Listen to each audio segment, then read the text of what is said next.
Good morning, सुप्रभात। एक बार फिर से आपका स्वागत है हमारे चैनल पर जस्ट हम। बहुत ही खूबसूरत सुबह है और इस खूबसूरत सी सुबह में मैं आपके सामने लेके आ गया हूँ टाटा हैरियर का रिव्यू। तो चलिए देखते हैं कि इसमें मुझे इस गाड़ी को लिए हुए ऑलमोस्ट 10 दिन हो गया है। 10 दिन में मैंने क्या क्या एक्सपीरियंस किया है इस गाड़ी के साथ, क्या अच्छाइयाँ क्या बुराइयाँ। Practical as a owner point of view इसमें आपको क्या चीज़ें देखनी चाहिए, क्या है इसमें अच्छी चीज़ें, क्या कौन सा है इसमें जो मैंने अभी 10 दिनों में फाइंड आउट की है। क्योंकि बीइंग अ कार एंथुसियास्ट बहुत इंपॉर्टेंट हो जाता है और किसी को भी यदि बाइंग डिसीजन लेना है तो उसके लिए बहुत इंपॉर्टेंट हो जाता है, बिकॉज इस सेगमेंट में भी फाइट बहुत तगड़ी है।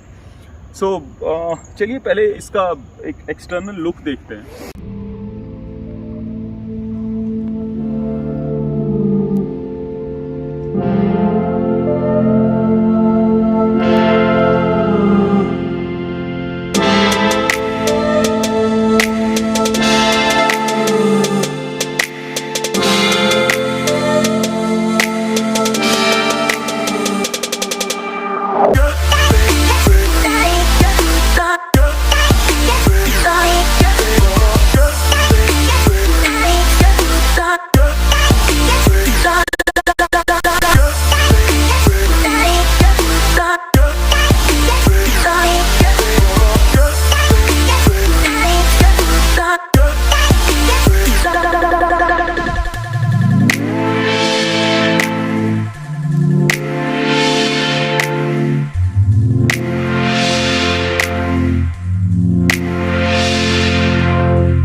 तो यदि आप गाड़ी का टोटल एक्सटर्नल लुक देखेंगे तो गाड़ी बहुत ही मतलब एकदम माचो दिखती है। रोड प्रेजेंस इसकी है, जो DRLs हैं जो ऑलमोस्ट आईब्रो शेप में दिखते हैं। रोड प्रेजेंस गाड़ी का कमाल है। तो आप इसको यदि XUV 700 से कंपेयर करें या किसी और भी गाड़ी से कंपेयर करें तो मुझे नहीं लगता कि इस गाड़ी का कोई भी रिप्लेसमेंट है in terms of the road presence. और पर्टिकुलरली ये जो ब्लैक कलर है ये तो भाई साहब मतलब किलर है, किलर मतलब अटेंशन सीकर है। अभी भी गाड़ी को 3 साल हो गए हैं मार्केट में, ऑलमोस्ट 2.5 years ऑलमोस्ट, लेकिन उसके बाद भी लोग इसको मुड़ मुड़ के देखते ही हैं किसी भी शहर में हो आप। तो ये एक बहुत अच्छी बात होने वाली है। अब मैं इससे पहले कि आगे बढ़ूं मैं आपको एक चीज़ ही बता देता हूं कि मैंने ये गाड़ी क्यों चूज़ की, वाई टाटा हैरियर, और इसके पहले मैंने क्या क्या सोचा था, क्या क्या ऑप्शन थे मेरे पास। तो ये गाड़ी लेने के पहले मैं ऑलमोस्ट किया सेल्टोस की मैंने टेस्ट ड्राइव ली थी, गाड़ी अच्छी लगी। बट अगेन क्योंकि मेरे पास इसके पहले इको स्पोर्ट थी तो मुझे बहुत डिफरेंस नहीं लगा, मतलब चलाने में मुझे ऐसा लगा कि यार अपग्रेड जैसी बहुत फीलिंग नहीं आ रही है। मुझे एक थोड़ी बड़ी कार चाहिए थी जो थोड़ा 20 लाख के बजट में थोड़ा साइज़ में बड़ी हो, ड्राइवेबिलिटी में बड़ी हो, SUV वाला माचो लुक देती हो। तो मैं उसकी तलाश में था। तो फिर मैंने XUV 500 की तरफ भी रुख किया। ऑलमोस्ट ये जर्नी चालू हुई थी सितंबर में कार सर्च की, तो XUV 500 की तरफ सर्च किया, लेकिन वो ऑलमोस्ट डिसकंटिन्यू होने वाली थी। XUV 700 आने वाली थी, तो उसके कारण मैंने थोड़ा सा वेट किया। और जैसे ही XUV 700 आई मैंने उसको बुक किया, उसकी टेस्ट ड्राइव ली, उसको बुक किया। गाड़ी मुझे बहुत पसंद आई। फर्स्ट डे 25,000 कस्टमर से मैंने बुक कर दिया। मेरे पास मैसेज भी है, मैं यहाँ पे डाल दूंगा, आपको दिख रहा होगा। लेकिन 2 महीने जब मैंने उसका वेट किया, उसके बाद जो मुझे डिलीवरी डेट मिली, जैसा कि मार्केट में बहुत सारी खबरें हैं ऑलरेडी, मुझे जुलाई 22 की डेट मिली। और भाई मैंने अपनी ऑलरेडी गाड़ी निकाल दी थी, तो बिना गाड़ी के इतना रुक पाना बहुत मुश्किल था। और हैरियर हमेशा से ही बहुत पसंद थी, बट वो थोड़ी सी आउट ऑफ बजट जा रही थी उस समय। ऑलमोस्ट 2 से 3 लाख रुपए आउट ऑफ बजट थी। फिर जैसे तैसे सोचा गया और फिर सोचा कि यार हैरियर ही उठाई जाए, क्योंकि इतना वेट करना एक तो पॉसिबल नहीं है और दूसरा ये बेस्ट ऑप्शन है यदि कंपेयर किया जाए XUV 700 के साथ। और MG हेक्टर का यार लुक ही पसंद नहीं था, तो MG हेक्टर मैंने कंसीडर ही नहीं की, क्योंकि मुझे उतनी पसंद आई नहीं वो। और बात रही जीप कंपास की, तो उसकी भी टेस्ट ड्राइव ली मैंने, बहुत अच्छी कार है। बट जीप कंपास में पर्टिकुलरली जो मेरे साथ जो बड़ा प्रॉब्लम था वो हेडरूम का था। जब भी मैं उस गाड़ी में बैठ रहा था और सीट की पोजीशन, क्योंकि मैं थोड़ा सा ऊपर बैठ के मुझे चलाना पसंद है, सीट की हाइट इंक्रीज़ करके, तो उसके साथ जब भी मैं वो कर रहा था, क्योंकि मैं 6 फीट का हूँ, सो मेरा जो हेयर्स है ना वो ब्रश कर रहे थे, तो वो मुझे बहुत कंफर्टेबल नहीं लगा। और वो गाड़ी थोड़ी सी और मुझे बजट को 2-3 लाख रुपए हो सकता था कि स्ट्रेच करना पड़ता। हालांकि उसके लॉन्गिट्यूड मॉडल में मुझे 2 लाख तक का डिस्काउंट ऑफर कर रहे थे वो, लेकिन ये नहीं हो पाया। सो ये गाड़ी कौन सी है?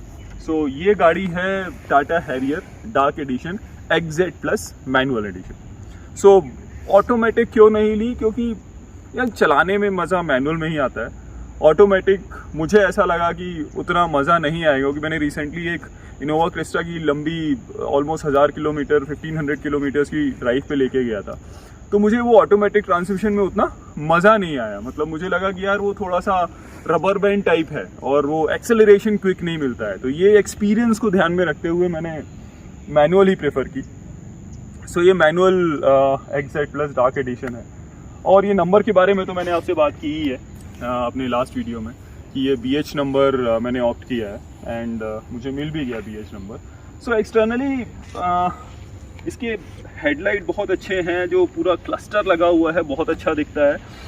इसका लो बीम बहुत अच्छा है, जैसे मैं आपको प्रोज एंड कॉन्स भी साथ साथ बताते जाऊंगा। तो इसका लो बीम जो HID में है वो बहुत अच्छा है, पर हाई बीम के लिए मैं सोच रहा हूँ कुछ करने का कि क्या किया जा सकता है, क्योंकि हाई बीम में जो हेलोजेंस है उनका थ्रो उतना अच्छा नहीं है। तो हाई बीम्स के बारे में मैं देखता हूँ हम क्या कर सकते हैं। सो अब चलते हैं गाड़ी के साइड लुक में और देखते हैं कि गाड़ी साइड से कैसी लगती है। सो ये जो डार्क एडिशन है वो लेटेस्ट वाला डार्क एडिशन है, और इस लेटेस्ट डार्क एडिशन में एक बहुत अच्छी चीज़ है कि इसमें 18 इंच के एलॉय आते हैं इसको, और टायर सेक्शन 235/60 R18। सो 235/60 R18 और ये स्टोन कट में जो फिनिश दी गई है, दे लुक्स फैंटास्टिक एंड गाड़ी को एक नेक्स्ट लेवल का लुक देते हैं। और ये जो आप देख पा रहे होंगे हैरियर की बैजिंग, तो ये मैंने लगवाई है हैरियर की बैजिंग टाटा से ही, शोरूम से ही। तो ये बहुत एनहेंस करती है लुक को। आपने देखा होगा कि ये डोर्स पे हैरियर की बैजिंग ब्लैक कलर में ही बहुत एनहेंस कर रही है लुक को। ये आप देख पा रहे होंगे टर्न इंडिकेटर ऑन ORVMs, और सब कुछ ब्लैक्ड आउट है यहाँ पे। मतलब ये सब जो क्रोम आता था पुराने डार्क एडिशन में वो भी ब्लैक्ड आउट है, जो मुझे बहुत अच्छी चीज़ लगती है। इनफैक्ट वो जो टाटा का लोगो आप देख पा रहे होंगे आगे और पीछे जो आपने देखा होगा, वो टाटा का लोगो भी मैं सोच रहा हूँ कि ब्लैकआउट करा लूँगा। वो गाड़ी को पूरा डार्क वाला पूरा प्रॉपर लुक देगा। सो साइड से भी गाड़ी काफ़ी अच्छी दिखती है, पूरा प्रॉपर स्टांस है SUV वाला, और वो रेंज रोवर वाली फीलिंग तो है ही। और ये पीछे आएंगे तो पीछे ये जो स्लीक टेल लैम्प्स है भाई अल्टीमेट है, और नाइट में ये जो LED ग्लो करती है ना, they are like fantastic, next level. और बैक का लुक तो मतलब गाड़ी का दी बेस्ट है। बैक के लुक से आई थिंक कोई भी कंप्लेंट नहीं है गाड़ी से, तो बैक का लुक इज़ लाइक फैंटास्टिक। सो ये जो लोगो है जिसकी मैं बात कर रहा था, इसको मैं ब्लैक आउट कर लूँगा। रियर वाइपर है, डिफॉगर है, हाई माउंट स्टॉप लैंप है, शॉक फैन एंटीना है, पार्किंग सेंसर्स हैं, यहाँ रिवर्स पार्किंग कैमरा है, और मतलब ज़बरदस्त है ये लुक। यदि हम बूट की बात कर लें यहाँ पे, सो बूट इज़ लाइक ह्यूज। और ये जो मैट है ये हमने एक्सेसरी परचेज की है, विच इज़ वेरी गुड। और काफ़ी सारा बूट स्पेस है, ये पार्सल ट्रे आ जाती है यहाँ पे, जो कि बहुत ही अच्छी बात है। तो ओवरऑल बाहर से देखने में गाड़ी का लुक ज़बरदस्त है, और रोड प्रेजेंस में, लुक्स में, या कोई भी फीचर में कोई भी कंप्लेंट नहीं है यहाँ पे। अब चलिए चलते हैं अंदर गाड़ी के और देखते हैं कि अंदर क्या क्या अच्छी चीज़ें हैं। गाड़ी के अंदर चल के देखते हैं कि अंदर क्या है गाड़ी में।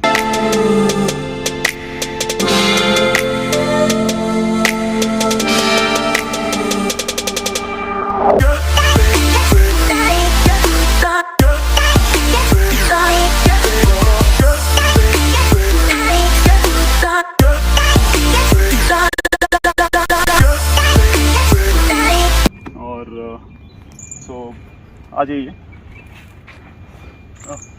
तो जैसे ही आप गाड़ी के अंदर घुसेंगे तो आपको दिख रहा होगा कि इसकी जो सीटिंग है, मतलब ये जो डार्क कलर की सीटिंग है, जो थीम डार्क है। आप ये पूरी छत भी, इनफैक्ट ये जो रूफ लाइनिंग है, ये रूफ लाइनिंग भी देख पा रहे होंगे, पूरी डार्क है। थोड़ा अंधेरा हो तो माफ़ कीजिएगा, लेकिन ये पूरी डार्क रूफ लाइनिंग है। इवन ये जो सनरूफ का कर्टन है, तो इसमें एक ये बहुत अच्छी चीज़ हो जाती है कि आप मतलब गंदा होने का, इसका मेंटेनेंस वाला कोई भी इशू नहीं है यहाँ पे। तो ये एक बहुत अच्छी बात है कि मेंटेनेंस वाला और ये आर्मरेस्ट है। सीट का कंफर्ट बहुत अच्छा है, लंबा सपोर्ट के कारण मुझे लोअर बैक का सपोर्ट अच्छा मिलता है। और ये पावर एडजस्टेबल 6 वे सीट है कि मैं इसको आराम से डायरेक्ट इसको यहीं से आगे पीछे कर सकता हूँ, तो आप देख पा रहे होंगे। सो ये एक बहुत अच्छी बात है इस गाड़ी में। और ये रियर IRVM जो है, सो IRVM भी ऑटोमेटिक है, ये बहुत अच्छी चीज़ है। सनरूफ तो बहुत ही खूबसूरत लगता है। इस गाड़ी में 6 एयरबैग आते हैं, सारे ESP कंट्रोल्स आते हैं। सो ये सारे फीचर्स जो काम के फीचर्स हैं, ऑटो फोल्डेबल ORVM आता है, तो ये सारे फीचर्स बहुत काम के हैं और बहुत ही वैल्यू ऐड करते हैं कार को, और बहुत ही मज़ा आता है आपको इस कार में। सो लेकिन अगेन कंपटीशन के कंपैरिजन में देखें तो इसमें बहुत सारे फीचर्स मिसिंग है। यदि आप बात करेंगे कि इसमें वेंटिलेटेड सीट्स नहीं हैं, 360 डिग्री पार्किंग कैमरा नहीं है, और इसकी टच स्क्रीन का response may not be the best in the class. बहुत सारे और भी फीचर्स है, टायर प्रेशर मॉनिटरिंग सिस्टम नहीं दिया गया है, जो एक मेरे हिसाब से एक सेफ्टी फीचर है एंड एक बड़ा मिस है। सो ये सारी चीज़ों की कमी ऑफ कोर्स हैरियर में हमको खलती है। और लेकिन मैं कंप्लेंट इसीलिए नहीं करूंगा क्योंकि ये सब चीज़ें जान करके ही मैंने हैरियर ली है, और एक और दो चीज़ें कहीं ना कहीं कुछ हिट और कुछ मिस होता है। तो ये सारी चीज़ें मुझे पता थी और मैंने वो इन्फॉर्म डिसीजन लिया है, इसीलिए नो कंप्लेंट्स हियर। एंड अभी तक तो मुझे कार के फीचर्स वाइज कोई बहुत ज़्यादा कंप्लेंट नहीं है। होते तो ऑफकोर्स बहुत अच्छा होता, लेकिन नहीं है तो वी कैन आराम से लिव विद इट। इसमें कोई भी ऐसी प्रॉब्लम की बात नहीं है। अब मैं लेके चलता हूँ आपको रियर सीट पे और दिखाता हूँ कि रियर सीट पे क्या कुछ है। सो जैसा कि आप देख पा रहे होंगे कि ये फ्रंट सीट मेरी हाइट के हिसाब से एडजस्टेड है, और मैं यदि यहाँ पर बैठता हूँ तो tons of space, tons of knee room है। मतलब आराम से ऐसे और पैर वैर ऐसे करके आराम से मतलब बैठ के ट्रैवल कर सकता हूँ, तो उसमें कोई भी प्रॉब्लम वाली बात नहीं है। सो बहुत सारा हेडरूम है, सनरूफ होने के बाद भी बहुत सारा लेग रूम है यहाँ पर, कोई भी इशू नहीं है इसमें। मैं थोड़ी लाइटें जला देता हूँ ताकि थोड़ी विजिबिलिटी थोड़ी सी बढ़ जाए। लेकिन एक चीज़ जो मुझे रियर सीट पे उतनी पसंद नहीं आई, और चाहे जो हम सीट की बोलें, वो आप देख पा रहे होंगे कि ये मैं आपको क्लोजली दिखाऊं यहाँ पे, तो आप देख पा रहे होंगे सीट की जो फिनिश है वो शायद नॉट दी बेस्ट। कहीं ना कहीं आपको ऐसा लगेगा कि ये जो फिटिंग है may not be that proper. So शायद over the period of time use करते करते ये ठीक हो जाए, पर this is what I didn't like, मतलब मच ऐसे बोल सकते हैं। बाकी रियर सीट के डिपार्टमेंट में कोई भी कंप्लेंट नहीं है।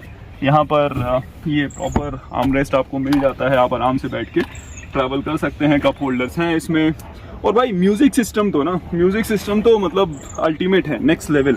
सो म्यूज़िक सिस्टम की तो कोई बात ही नहीं है। और एक और अच्छी चीज़ है कि ये जो आपकी रियर सीट है 60-40 स्प्लिट में आ जाती है। सो आप ये पूरी फ्लैट फोल्ड हो जाती हैं, और ये पूरी फ्लैट फोल्ड होने के बाद मैं आपको दिखाता हूँ। आप देख सकते हैं कि ये पूरा स्पेस यहाँ से क्रिएट हो जाता है। सो बेसिकली आप आराम से इसमें कुछ लंबा बिछा के सो के ट्रैवल कर सकते हैं। सो एक एडवेंचर एंथुसियास्ट के लिए ये एक बहुत अच्छी बात है।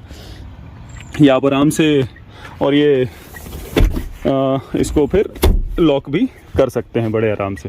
तो ये सारी कुछ अच्छी चीज़ें हैं इस गाड़ी के बारे में, पर मैं आपको अब बताता हूँ कि ओवरऑल मेरा एक्सपीरियंस क्या रहा है इस ड्राइविंग के दौरान, और वो आपसे शेयर करता हूँ।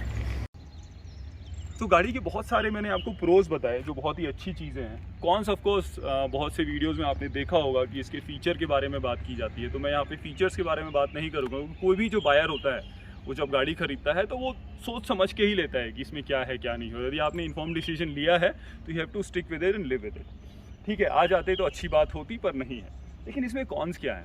तो कॉन्स में सबसे जो बड़ा प्रॉब्लम है वो मैनुअल ट्रांसमिशन रिलेटेड है। ऑफकोर्स मैं भी ऑटोमेटिक ले सकता था, लेकिन इसकी मैनुअल ट्रांसमिशन में मैं ऑलमोस्ट 12-14 साल से गाड़ी चला रहा हूँ। उसके बाद भी ये मेरे से 3-4 बार 10 दिनों के दौरान बंद हो चुकी है सेकेंड गियर में। सो ये एक मुझे लगता है कि प्रैक्टिस करनी पड़ेगी, और we'll have to really learn how to drive this car in bumper to bumper traffic. वहाँ पे एक प्रॉब्लम है भाई। तो मैनुअल जो भी ले रहा है थोड़ा सा ध्यान रखना कि बम्पर टू बम्पर ट्रैफिक में आपको हो सकता है 15 दिन 1 महीने लग जाएं यूज़ टू होने में कार के साथ। 1000-2000 किलोमीटर चलाने के बाद आप कंफर्टेबल हो जाएंगे, उसमें कोई दिक्कत वाली बात नहीं है, लेकिन वो एक इशू है। दूसरी बात है कि इसका जो आर्मरेस्ट है वो थोड़ा सा पीछे की तरफ है, तो जो आपका जब आप गियर चेंज करते समय जब आर्मरेस्ट पे आर्म रेस्ट करते हैं तो वहाँ पे थोड़ी सी प्रॉब्लम आती है। वो एक मेजर तो नहीं, बट आप लॉन्ग ड्राइव पे जब जाएंगे तो थोड़ा सा कंसर्न किसी लोगों को हो सकता है उसके बारे में। बाकी यदि आप क्लोजली देखेंगे तो मुझे कुछ फिट एंड फिनिश के भी इशू दिखाई दिए हैं। जैसे कि आप देखेंगे ये जो पैनल है, ये पैनल में ये जो गैप है ये काफ़ी ज़्यादा है, और कंपैरेटिवली मैं यदि इसको दूसरे साइड पे, तो यहाँ पे आप देख पा रहे होंगे जो पैनल गैप है ये थोड़ा प्रॉपर है, हालांकि वो एरिया में थोड़ा ज़्यादा। तो बाकी और क्या कुछ मुझे इस गाड़ी के साथ प्रॉब्लम लगी, तो मेजर अभी कुछ नहीं है क्योंकि 10 दिनों में मैंने बहुत कुछ एक्सपीरियंस नहीं किया है। सस्पेंशन बहुत अच्छे हैं गाड़ी के, रफ रोड्स में बहुत अच्छा परफॉर्म करती है, कोई कंप्लेंट नहीं है। हाँ, स्टीयरिंग थोड़ा सा सिटी ट्रैफिक के लिए प्रॉब्लम हो सकता है। हाईवे पे इट इज़ एब्सोल्युटली मतलब स्मूथ और बढ़िया है, हाईवे से आपको कोई दिक्कत नहीं होने वाली है। सिटी में थोड़ा सा आपको प्रॉब्लम हो सकता है यदि आप यूज टू नहीं है तो।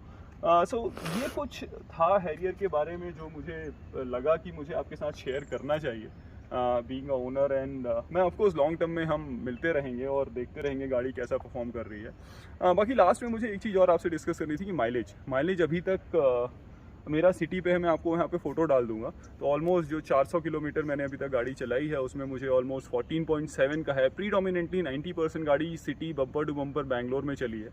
सो आप इमेजिन कर सकते हैं कि इस ट्रैफिक कंडीशन में 14.7 का माइलेज इज़ लाइक मतलब मुझे बहुत पसंद आया, उसमें कोई कंप्लेंट नहीं है। इतने हैवी 2 लीटर इंजन के साथ उतना माइलेज निकाल पाना।